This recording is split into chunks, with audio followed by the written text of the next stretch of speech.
ನೀವೇನು ನಮ್ಮ ಚಾನಲ್ಸ್ಗೆ ಸಬ್ಸ್ಕ್ರೈಬ್ ಆಗಿಲ್ಲ ಅಂದರೆ ಈ ಕೂಡಲೇ ಸಬ್ಸ್ಕ್ರೈಬ್ ಬಟನನ್ನು ಒತ್ತಿ, ಹಾಗೆ ಪಕ್ಕದಲ್ಲಿರುವ ಬೆಲ್ ಐಕಾನ್ನ ಕ್ಲಿಕ್ ಮಾಡಿ. First card ace of pentacles ಬಂದಿದೆ.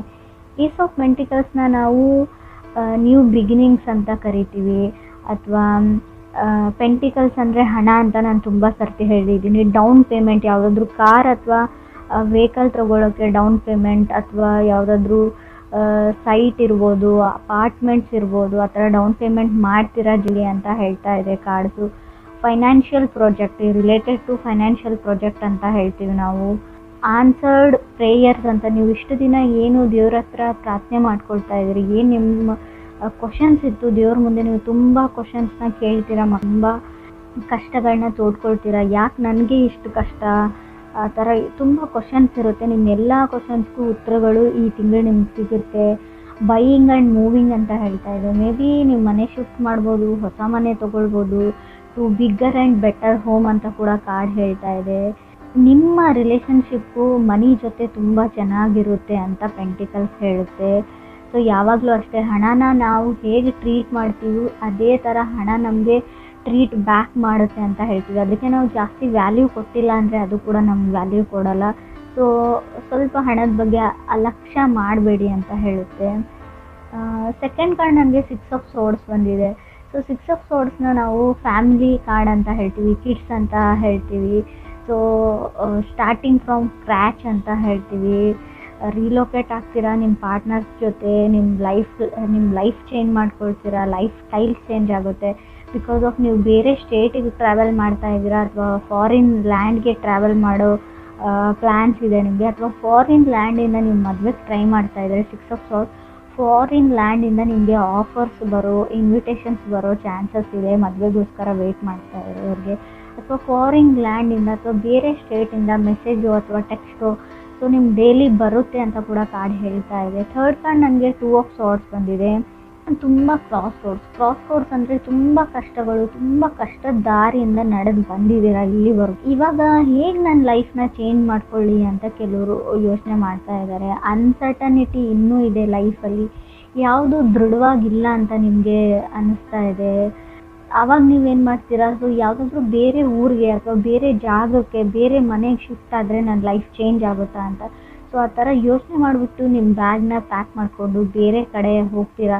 ಸೊ ಅಲ್ಲಿ ಹೋದ್ಮೇಲೂ ಕೂಡ ನಿಮಗೆ ಸ್ವಲ್ಪ ದಿನ ಅನ್ಸರ್ಟನಿಟಿ ಫೀಲ್ ಆಗುತ್ತೆ, ಅಥವಾ ನಿಮ್ಮ ಮನೆಯವರಿಂದ ಅಥವಾ ನಿಮ್ಮ ವೈಫಿಂದ, ಹಸ್ಬೆಂಡಿಂದ, ನಿಮ್ಮ ಫ್ಯಾಮ್ಲಿಯಿಂದ ಸ್ವಲ್ಪ ದಿನದ ಮಟ್ಟಿಗೆ ನೀವು ದೂರ ಇರಬೇಕಾಗುತ್ತೆ ಅಂತ ಕೂಡ ಕಾರ್ಡ್ ಹೇಳುತ್ತೆ. ಫೋರ್ತ್ ಕಾರ್ಡ್ ನನಗೆ ವೀಲ್ ಆಫ್ ಫಾರ್ಚೂನ್ ಬಂದಿದೆ. ಸೊ ನೀವು ಡಿಸೈಡ್ ಮಾಡಿದ್ದೀರಾ, ಸೊ ನಿಮ್ಮ ಡ್ರೀಮ್ಸ್ ಕಡೆಗೆ ಹೋಗಬೇಕು ಅಂತ. ಬಟ್ ನಿಮಗೆ ನಿಮ್ಮ ಡ್ರೀಮ್ಸ್ ಮೇಲೆ ಭರವಸೆ ಇಲ್ಲ, ಸೊ ನಿಜ ಆಗುತ್ತೋ ಇಲ್ವೋ ಅಂತ, ಅದ್ರ ಮೇಲೆ ಫೇತ್ ಇಲ್ಲ ನಿಮಗೆ ಅಂತ ಹೇಳ್ಬೋದು. ಸೊ ಬಟ್ ನೀವು ಫ್ರೀ ವೀಲ್ ಇದ್ದೀರಾ, ಯಾವುದಾದ್ರೂ ಡಿಸಿಷನ್ನ ತೊಗೊಳ್ಬೋದು. ಸೊ ಅದೇ ಡಿಸಿಷನ್ ಅಂತ ಅಲ್ಲ, ಲೈಫ್ ಸೆಕ್ಯೂರಿಟಿ ನೋಡ್ಕೊಳ್ಳ ಅಥವಾ ನನ್ನ ಡ್ರೀಮ್ಸ್ ನೋಡ್ಕೊಳ್ಳ ಅಂತ ಅನ್ನಿಸ್ಬೋದು. ಒಂದು ಕನೆಕ್ಷನಲ್ಲಿ ನಿಮಗೆ 2 ಆಪ್ಷನ್ಸ್ ಬರುತ್ತೆ ಅಥವಾ ಆಲ್ರೆಡಿ ಇದ್ದಾರೆ ಲೈಫಲ್ಲಿ.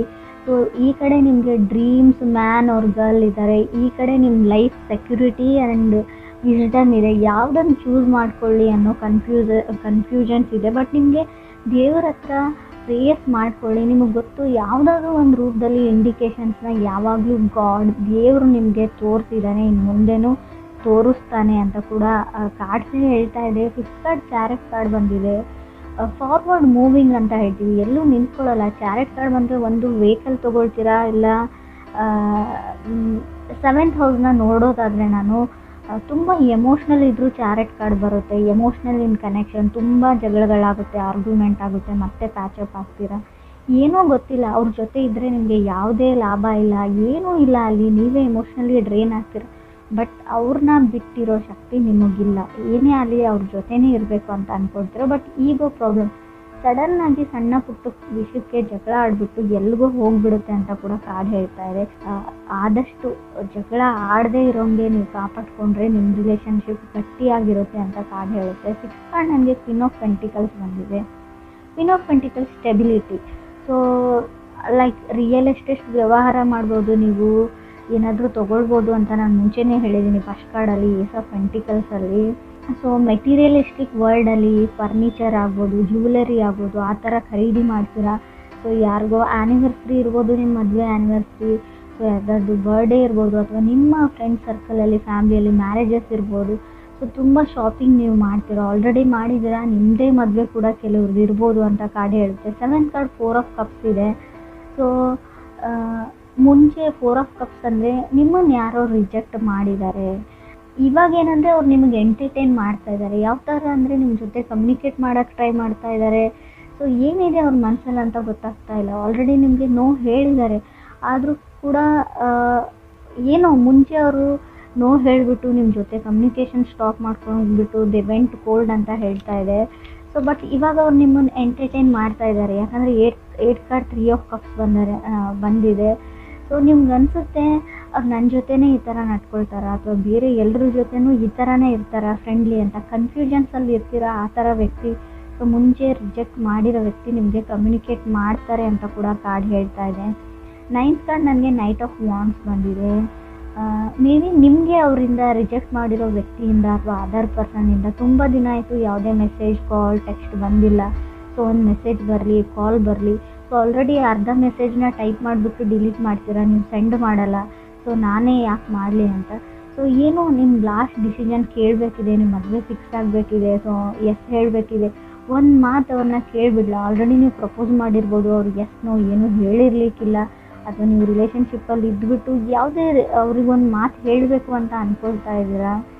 ಸೊ ನೀವು ರೆಡಿ ಆಗಿದ್ದೀರಾ ಸೆಟಲ್ ಆಗೋಕ್ಕೆ. ಬಟ್ ಏನೋ ಅವ್ರು ನಿಮ್ಮ ಎಕ್ಸ್ ಅಂತ ಆಗಲಿ ಏನೋ ಅವ್ರಿಗೊಂದು ಮಾತು ತಿಳಿಸ್ಬಿಡೋಣ ಅನ್ನೋ ಲಾಸ್ಟ್ ಚಾನ್ಸಲ್ಲಿ, ಸೊ ಲಾಸ್ಟ್ ಮಿನಿಟಲ್ಲೂ ನೀವು ಇದನ್ನು ಯೋಚನೆ ಮಾಡ್ತಾ ಇದ್ದೀರಾ ಅಂತ ಕಾರ್ಡ್ ಹೇಳ್ತಾ ಇದೆ. ನೀವು ಅಥವಾ ನೀವು ಕ್ರಾಸ್ ವಾಚರ್ಸ್ ಇವ್ರ ಜೊತೆ ಕನೆಕ್ಟ್ ಆಗಿರೋ ವ್ಯಕ್ತಿಗಳು ಕೂಡ ಆಗಿರ್ಬೋದು. 10th ಕಾರ್ಡ್ ನನಗೆ ಕಿಂಗ್ ಆಫ್ ಕಪ್ಸ್ ಬಂದಿದೆ. ಸೊ ಕೆಲವ್ರಿಗೆ ಒಬ್ಬ ವ್ಯಕ್ತಿ ನಿಮ್ಮ ಲೈಫಲ್ಲಿರೋರು ಯಾವಾಗಲೂ ಹೇಳ್ತಾರೆ ನಿಮ್ಮ ಮೇಲೆ ಫೀಲಿಂಗ್ಸ್ ಇದೆ ಅಂತ. ಸೊ ಯಾವ ಥರ ಫೀಲಿಂಗ್ಸ್ ಅಂತ ಗೊತ್ತಿಲ್ಲ. ಮೇ ಬಿ ನೀವು ಹೇಳ್ಬೋದು ಅದರ್ ಪರ್ಸನ್ ಮೇಲೆ ಫೀಲಿಂಗ್ಸ್ ಇದೆ ಅಂತ. ಸೊ ಅವರು ಯಾವುದನ್ನೂ ಕರೆಕ್ಟಾಗಿ ದೃಢವಾಗಿ ಹೇಳೋಕ್ಕೆ ತಯಾರಿಲ್ಲ. ಸೊ ಫೀಲಿಂಗ್ಸ್ ಇದೆ, ನಿಮ್ಮ ಜೊತೆ ಇರ್ತೀನಿ, ಒಂದು ಸ್ಟೆಪ್ ಮುಂದೆ ಹೋಗ್ತೀನಿ, ರಿಲೇಷನ್ಶಿಪ್ಪಲ್ಲಿ ಇರೋಣ ಅಂತ ಹೇಳೋಕ್ಕೂ ರೆಡಿ ಇಲ್ಲ. ಸೊ ಮೇ ಬಿ ಆ ಪರ್ಸನ್ಗೆ ತುಂಬ ರೆಸ್ಪಾನ್ಸಿಬಿಲಿಟೀಸ್ ಇದೆಯೋ ಅಥವಾ ನಿಮಗೆ ರೆಸ್ಪಾನ್ಸಿಬಿಲಿಟೀಸ್ ಇದೆಯೋ ಗೊತ್ತಿಲ್ಲ. ಇನ್ನೂ ಕೆಲವರಿಗೆ ನಾನು ಹೇಳ್ತೀನಿ, ಆಲ್ರೆಡಿ ಸೆಕೆಂಡ್ ಮ್ಯಾರೇಜಿಗೆ ಟ್ರೈ ಮಾಡ್ತಾ ಇರ್ಬೋದು ನೀವು, ಎಂಗೇಜ್ಮೆಂಟ್ ಬ್ರೇಕ್ ಆಗಿರ್ಬೋದು ಕೆಲವರಿಗೆ. ಯಾಕಂದರೆ ಕ್ವೀನ್ ಆಫ್ ಪೆಂಟಿಕಲ್ಸ್ ಮತ್ತು 4 ಆಫ್ ಕಪ್ಸ್ 3 ಆಫ್ ಕಪ್ಸ್ ಬಂದಿದ್ರೆ 3 ಆದಮೇಲೆ 4 ಆದಮೇಲೆ 3 ಬಂದಿದ್ಮೇಲೆ 4 ಕಂಪ್ಲೀಟ್ ಆದಮೇಲೆ ಮತ್ತೆ 3 ಆಗಿದೆ. ನೀವು ಕಪಲ್ಸ್ ಇರೋರು ಮತ್ತೆ ಸಿಂಗಲ್ ಆಗಿದ್ದೀರಾ ಅಂತ ಅನಿಸುತ್ತೆ. ತುಂಬ ಕಷ್ಟ ಆಗಿರೋದು ಬಿಟ್ಬಿಡಿ, ಮುಂದಕ್ಕೆ ಹೋಗಿ ಅಂತ ನಾವು ತುಂಬ ಹೇಳ್ತೀವಿ. ಆದರೂ ಕೂಡ ಆ ಪರ್ಸನ್ ಮೇಲೆ ನಿಮ್ಗೊಂದು ಹೋಪ್ ಇದೆ ಅಂತ ಹೇಳುತ್ತೆ. ಸೊ ಖಂಡಿತವಾಗ್ಲೂ ಲಾ ಆಫ್ ಅಟ್ರಾಕ್ಷನ್ನ ನೀವು ಟ್ರೈ ಮಾಡಿ. ಯಾವ ಥರ ಅಂದರೆ ಆಲ್ರೆಡಿ ಆ ಪರ್ಸನ್ ನಿಮ್ಮ ಹತ್ತಿರ ಇದ್ದಾನೆ, ಅವ್ರ ಜೊತೆ ನೀವು ಸಂತೋಷದ ಟೈಮ್ನ ಕಳೀತಾ ಇದ್ದೀರಾ, ಅವ್ರು ನಿಮಗೆ ಕಾಲ್ ಮಾಡ್ತಾ ಇದ್ದಾರೆ, ಅವ್ರ ಜೊತೆ ಮಾತಾಡ್ತಾ ಇದ್ದೀನಿ ಅನ್ನೋ ಫೀಲಿಂಗಲ್ಲಿರಿ. ಖಂಡಿತ ಆ ವ್ಯಕ್ತಿ ನಿಮಗೆ ಕಾಲ್ ಬ್ಯಾಕ್ ಮಾಡೇ ಮಾಡ್ತಾರೆ. ಸೊ ಮೆಸೇಜ್ ಕೂಡ ಮಾಡೇ ಮಾಡ್ತಾರೆ ಅಂತ ಕೂಡ ಕಾರ್ಡ್ಸ್ ಹೇಳ್ತಾ ಇದೆ.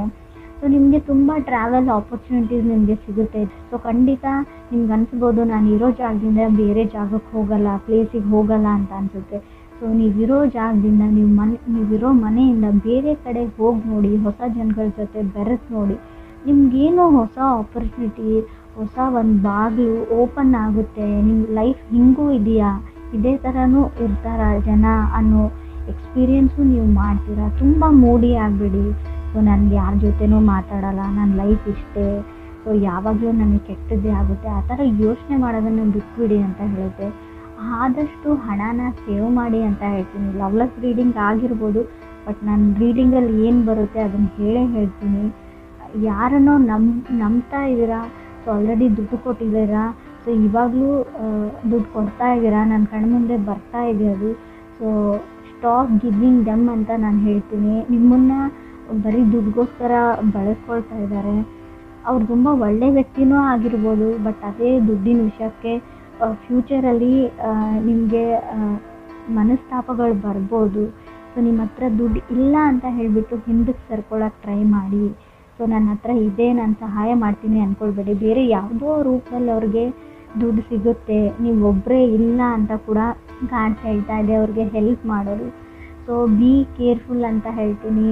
ಟ್ರಾವೆಲ್ ಮಾಡೋರ್ಗು, ಸಿಂಗಲ್ ಆಗಿ ವೆಹಿಕಲ್ಸ್ ಡ್ರೈವ್ ಮಾಡೋರ್ಗು ಸೊ ಸ್ವಲ್ಪ ಕೇರ್ಫುಲ್ ಆಗಿರಿ.